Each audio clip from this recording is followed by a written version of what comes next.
Oh yes! Inglourious Basterds, yeah! Well, this is Michael Warren with Arclight Reviews with a very special unboxing of one of my favorite films of all time, Inglourious Basterds by Quentin Tarantino. One of the most influential voices of filmmaking since the early 90s.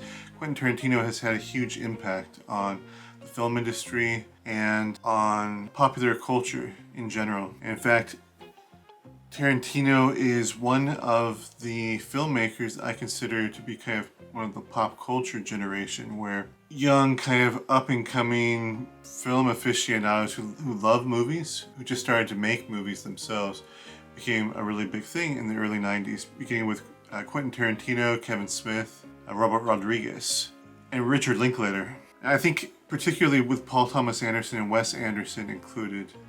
And that entire group of film directors have come to be a very important voice that's woken up, and in some ways is kind of like the modern day new wave of American cinema. We have some of the greatest voices of filmmaking today, and they've really matured into some of the best filmmakers we have. And I'm really exceptionally pleased because Tarantino is one of my favorite writer-directors, and if not my favorite, he's up there in top tier. He's in the top 3 no matter what. He has his flaws, he has his weaknesses, but his films are just so kinetic and filled with so much energy, love, passion, verve. When I was really developing a huge passion into filmmaking, Quentin Tarantino was one of those directors that spoke to me, and Quentin Tarantino's love and passion for film and his complete and total dedication towards furthering the education and on the topic of filmmaking in particular is something that's been very influential on me growing up. And even though I did love filmmaking before I came across the work of Quentin Tarantino, I will say that I think his love and passion for filmmaking was one of the things that did help inspire me early on. And listening to many of his different commentaries and interviews and discussions on the philosophy of film, what it means to have kind of like a raw, independent B-movie film versus a more cookie-cutter, studio-perfected productions. And how you can really, even without a tremendous amount of skill or connections to Hollywood or connections to powerful people in the film industry, you can have a unique voice that comes through, and it brings actors and performers and crew members and producers to believe in you and to help you to make your vision become a reality. And Tarantino is one of those inspirations for anybody who loves filmmaking to try to go out and make your own voice heard. And I love the man. I think that he's one of the great geniuses, particularly in his writing, but he's also become, I think, one of the greatest directors too. I think he started out a very good director. I think by the time he got to Kill Bill and Inglourious Basterds, though, he's on his top of his game. His big splash for me was Pulp Fiction, and ever after that I was hooked in to exploring what this new voice, this new writer-director would come up with. And every film that he came up with afterwards was always a surprise. It was always something different and interesting. And as much as I didn't really care that much for his collaborations with Robert Rodriguez on some of those works, I do think that Robert Rodriguez is still a very important filmmaker in his own right, and I love his independent spirit and the fact that Tarantino and him has such a emotionally evocative collaboration on different projects, including the Grindhouse movies, Death Proof and Planet Terror. That double feature that they shot together. Their collaborations on 4 Rooms and the guest director spot that Tarantino had in the film of Sin City, the first one. I've been taken back by their love and passion for filmmaking, and how that entire group of directors has really been a huge influence on me when I've been developing and learning and educating myself on filmmaking. And that's kind of the beauty of the new modern world, is something that used to be relegated to very few people is now something that's democratized into being able to be practiced by anybody with a desire to tell a story who has a camera. And thanks to our new digital technology, anybody with a phone has a camera now. And it's pretty remarkable what can be accomplished with a little bit of effort and a lot of passion. I think that is the story I always get from Quentin Tarantino. But anyway, I remember I sometimes didn't have the chance to watch some of Tarantino's movies during the opening weekend for various reasons beyond my control. I remember I was very excited about Inglourious Basterds. I had fallen in love with Kill Bill Volumes 1 and 2, and as much as the Grindhouse experience wasn't great, I did feel like there was something great coming from Quentin Tarantino again. And when I saw the previews for the film Inglourious Basterds, I did have high hopes. I wasn't entirely sure what was going to happen, but I remember going into one of the best movie theaters in the world on its opening weekend and watching Inglourious Basterds in the Cinerama Dome, which is a movie theater that was later featured in Tarantino's Once Upon a Time in Hollywood, where Sharon Tate goes to watch one of her films in that same movie theater. And I was blown away. I was with a packed theater full of film geeks who love Tarantino. Most of us, were just kind of filled with excitement for what this creative genius had in store for us, and people were stunned. Like, I don't think there could have been a better audience to watch that movie, Inglourious Basterds, with than that opening audience in the Cinerama Dome, right then in there on the opening weekend for one of the best writers-directors in our lifetime. And it was a moment I remember very fondly, and I love how the audience was just completely stuck to the screen. We were watching it very intently, and people were respectful and listening. And even though the theater was filled with hundreds of young men who would be rowdy and rambunctious in so many other instances, it's amazing to think everyone was just completely quiet when the first credits rolled. There was some cheering at first, but as soon as the story really started picking up, it was one of the most magical film-going experiences I've ever had in the movie theater. I rated up there with my experience going to The Prince of Egypt, which was one of the other really great film-going experiences I've had, where it was just perfect. The audience was complete, the place was packed, the audience was full, and people connected to the film in such a magnificent way that's very hard to explain. I remember thinking, this is something special, this is a special moment, and it's what cinema was really designed for, was to connect with all these tons of strangers in a dark room, watching a story and being captivated together and sharing. It's almost like a religious experience, but it's, of course, its own thing. Art, I think, and religion sometimes evokes deep emotions in the hearts of people when they come across them, and there is a similar vibe. So I remember feeling like I was kind of on cloud nine coming out of that movie and thinking, like, that was somebody with a unique voice who was creative as heck and was really able to give us a remarkable film-going experience that's not something that you're ever going to get. There's no other time where I'm going to be able to walk into another movie theater and have that experience, that exact same experience, where you're captivated by these fascinating characters, these incredible actors performing some of the best dialogue ever written in film, and seeing Tarantino be able to infuse so much of his love for kind of classic action cinema and kind of instill it with a new modern American aesthetic that was just glorious. It was inglorious in its own words. And that brings us to the title of our film, The Inglourious Basterds. And I can tell you, I think that one of the great beauties of this film is the incredible attention to detail for the period, and helping to recreate World War II. And I thought it was fascinating that Tarantino said one of the difficulties in bringing Inglourious Basterds to life, which here's my older Blu-ray disc, which was the first copy of the film I owned. If you want to check it out. It kind of has a shining, shimmering background, if you can see it.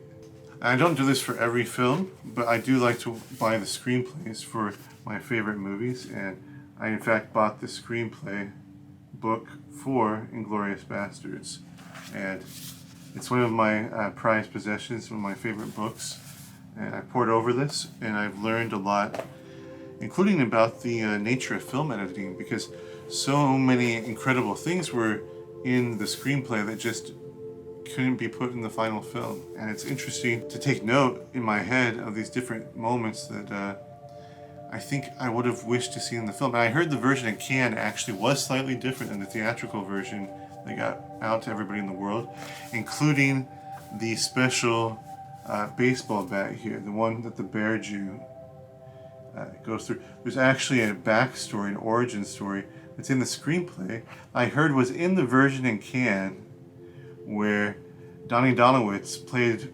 magnificently by Eli Roth, visits different Jews in New York, his neighboring Jews in New York, who had people in the old world in Europe whose lives were under threat because of the Nazi occupation of Europe and the ongoing Holocaust. At this point, the full scope of the Holocaust was not fully known to the rest of the world, but people did know something really bad was happening to the Jews, that they are being persecuted, and to a great degree, not just having prejudice against, but being rounded up and killed.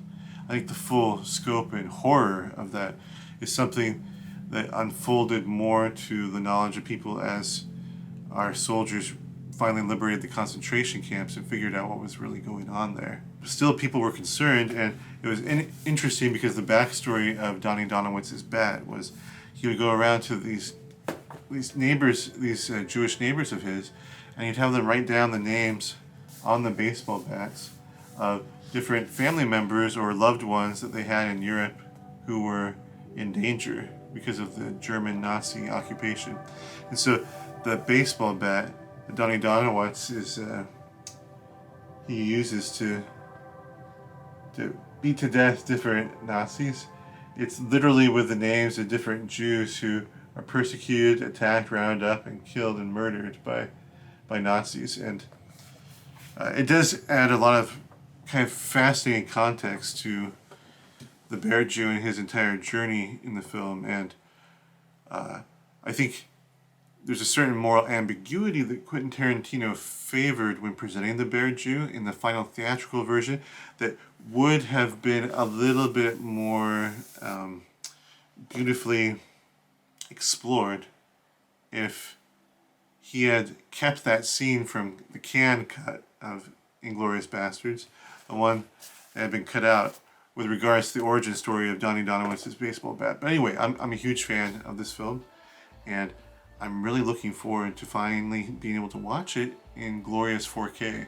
Again, I actually saw the film projected in its original glorious 35mm film print, and at the Cinerama Dome on the opening weekend. It was the best presentation I could have ever hoped for the film.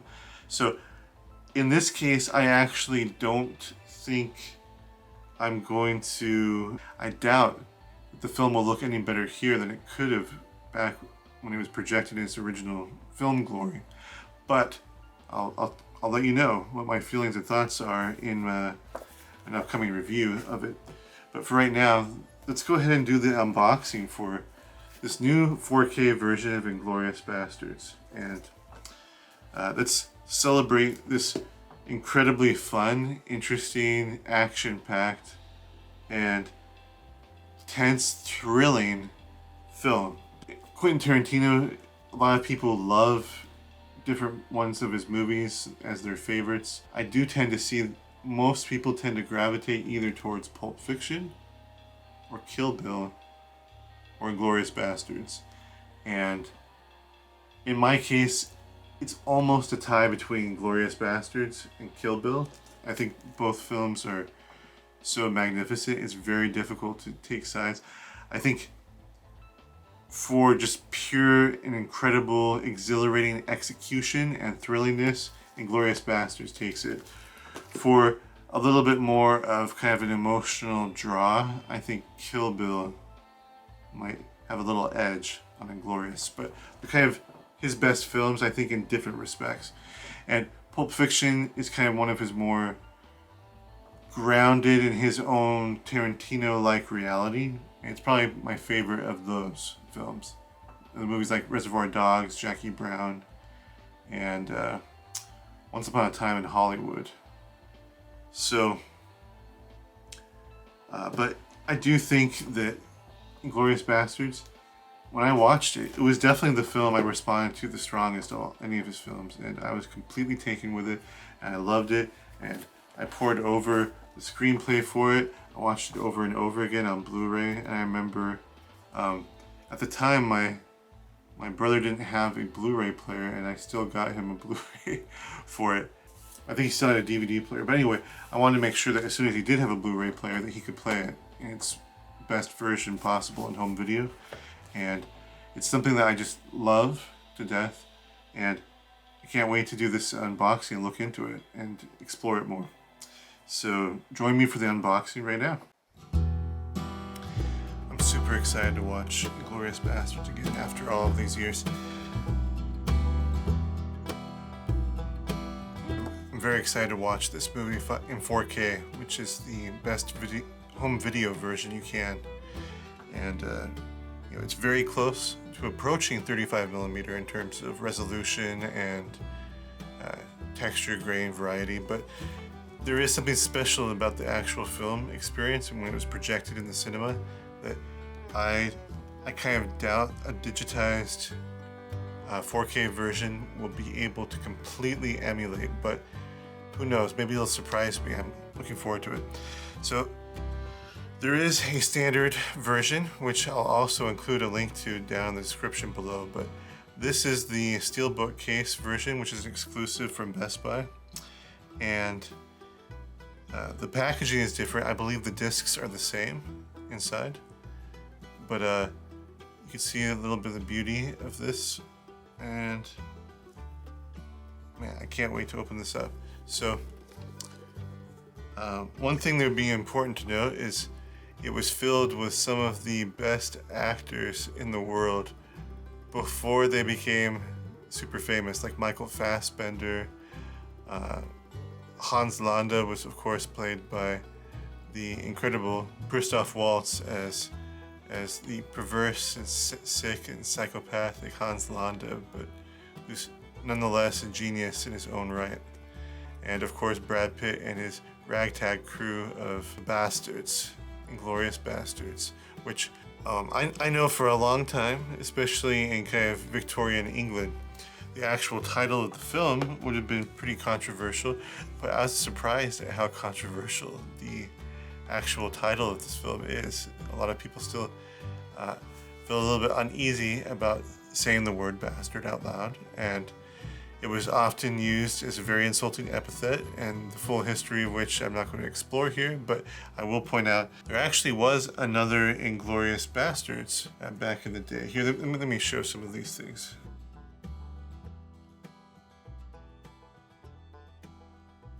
Just for some context here, this is the original Blu-ray version of Inglourious Basterds, which I loved and got a lot of great use out of. This is the screenplay for Inglourious Basterds, which is presented as a paperback, which is one of my prized possessions. And if I do in all of my journeys come across Tarantino, I'd hope he would sign the screenplay for me. I read this sucker a lot, and it's pretty beautiful. It's pretty amazing. And the Blu-ray version of Inglourious Basterds uses the same poster work as the screenplay right here, which tended to be one of the more popular posters. This was another one, a very good poster. It's on the 4K version, but yeah, there's something pretty iconic about the Nazi helmet hanging off of the bloodied Bear Jew's bat. It's hard to beat.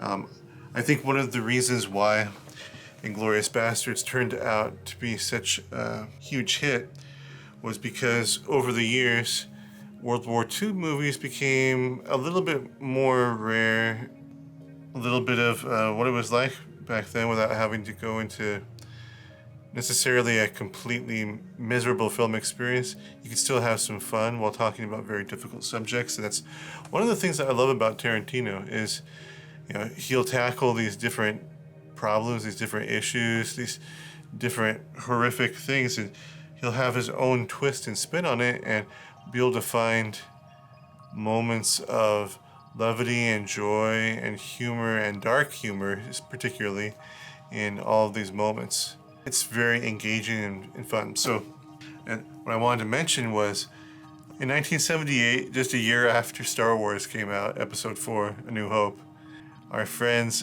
in the 70s made this The Inglourious Basterds, which has a different spelling than the version of the film that Tarantino has. And I do think that one of the reasons why, of course, was so that when people look up his film, they don't necessarily confuse it with this original film. And yet, he still wanted to kind of name it after this original film, which is very much a Dirty Dozen ripoff. But it's pretty fun and engaging. It has some pretty incredible action set pieces and some B-movie fun that I personally think it was pretty good. But it's not exactly the same style as Tarantino's Inglorious, and so people may not love the kind of B-movie version of the film that it was based off of, but it was an important influence on Tarantino.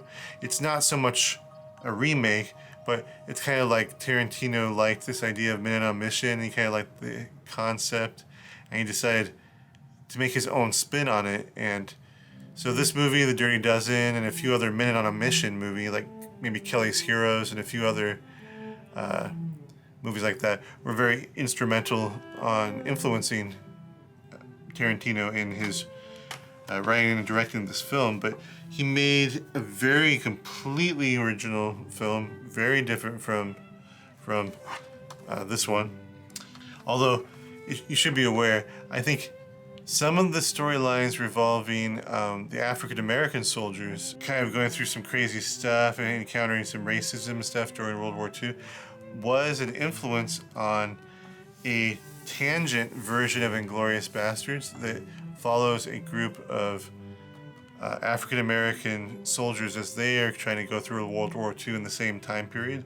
And in fact, I heard Tarantino say that he wanted to be able to explore more of the Inglourious Basterds universe and show that storyline where he has this core group of African American soldiers having to escape from racist American soldiers and them ending up doing all these different heroic exploits in the process in World War II, which sounds like a pretty fun little sequel slash sidequel. When a movie doesn't really take place before or after the other movie, but it's just kind of more of a side story. So I think that was a huge influence on that portion of the story, which Tarantino ended up cutting out of his final version of the film he decided to make right now. But there is some other storylines that do kind of follow some of the stuff going on in this original film. And I think it's something that I always wanted to see more of. I would love to watch more Inglourious Basterds. In fact, that Donnie Donowitz origin story of the baseball bat, I think one of the reasons why Tarantino cut it out of this final cut of Inglourious Basterds when it went to film is because he wanted to be able to save that scene for a kind of expanded miniseries version where it would like intercut the stuff with the African American soldiers and have it cross over with what we saw here, and we could get to see more footage and more story of what's going on. So Tarantino has been great recently at making deals with Netflix where he's released miniseries versions of his different films. So far, I think he's only done it for The Hateful Eight.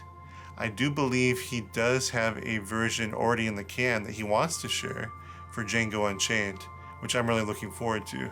an extended cut that's cut up into different episodes, which contains much more footage than the original film. So The Hateful Eight was actually, I think, much improved with the extended cut version.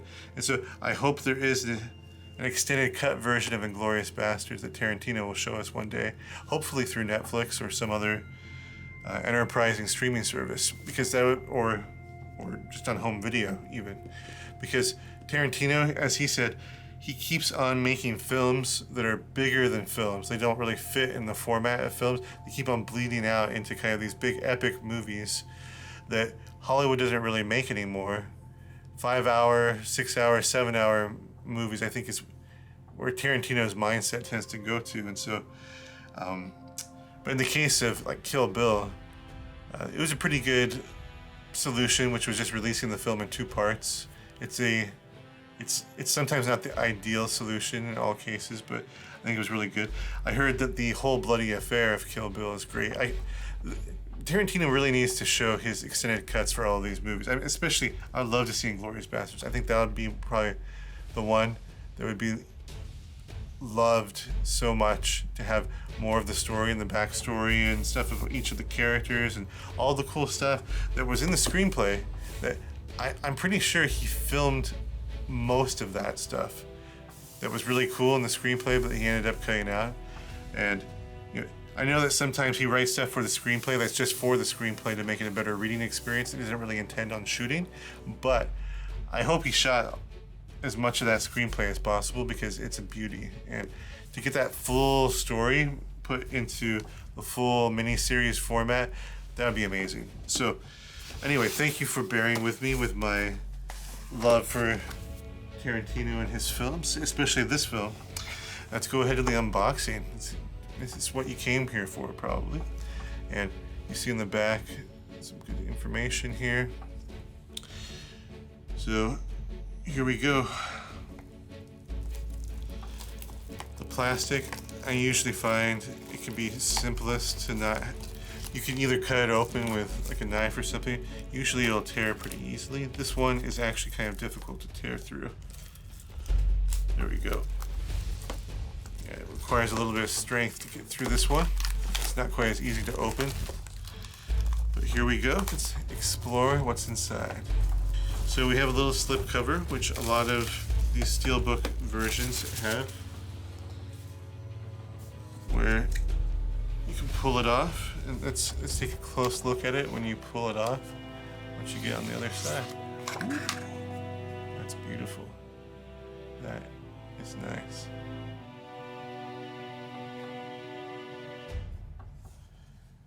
Yeah, that is definitely Tarantino going to war against the Nazis. I can tell you, if you're going to war against the Nazis, it's Tarantino you want to have on your side. And I usually recommend keeping these little slip cases, maybe store them somewhere, either in a folder or somewhere else. So let's open this up and see what we got inside. I had to pull out the little download code, so no worries. It'll come in handy if you ever want to have a version of the film just on your hard drive or somewhere else, and you don't want to take the disc with you. You can keep it as a copy on your laptop or somewhere else and play it somewhere where you need to. And here we go. So this is the inside. It's very beautiful. We have what looks to be the last shot of the film expanded on. And so this is the actual 4K version of the disc. And looks very fun. I believe this is the same version of the disc you would get in the standard editions. So this is mostly aesthetic changes, and this is the Blu-ray version of the film. So that's always nice, because sometimes you want to give a gift to someone and you want them to be able to have the best version of the film, so that if they ever change and upgrade to a 4K system, they have it. But maybe they only have Blu-ray right now, so having an actual Blu-ray disc come in with it is very handy. And this is an iconic moment of the film. Actually, this is not the final frame of the film, although the final frame of the film is similar to this. The final frame of it would be the final frame of the film if instead of Donnie here, you actually had Ryan from The Office. If you had seen BJ Novak here in this place instead of Donnie, that actually would have been the final shot of the film. But because you see Donnie here, this was actually an earlier shot of the film where you have the first time Brad Pitt's Aldo Rain carves the Nazi swastika into the forehead of the Nazi. Let's take a look at the whole thing more closely and carefully.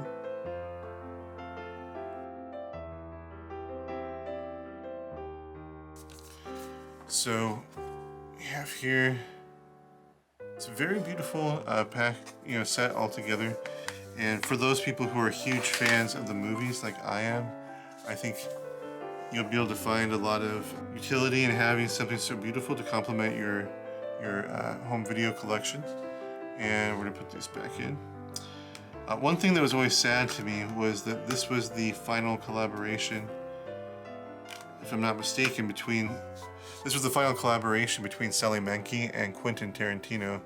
Sally Menke being Quentin Tarantino's first editor, who worked with him, I believe, since Reservoir Dogs, and worked with him on all of his films up through and including Inglourious Basterds.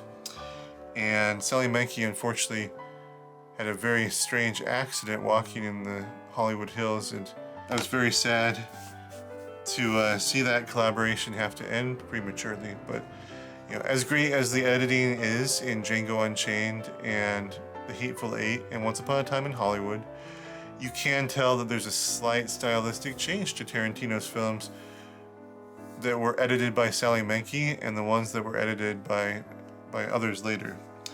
And it's no criticism against those editors, but it definitely does feel different. His movies had a certain playful tone and quality with Sally Menke's editing that his newer films don't quite match the exact same way, which is kind of a testament to Sally Menke that she has such a unique voice as an editor that you can really tell a difference between the movies that Tarantino has directed when she edits them versus when she doesn't. And so anyway, I love this film. I can't wait to watch it and take a look at it in 4K.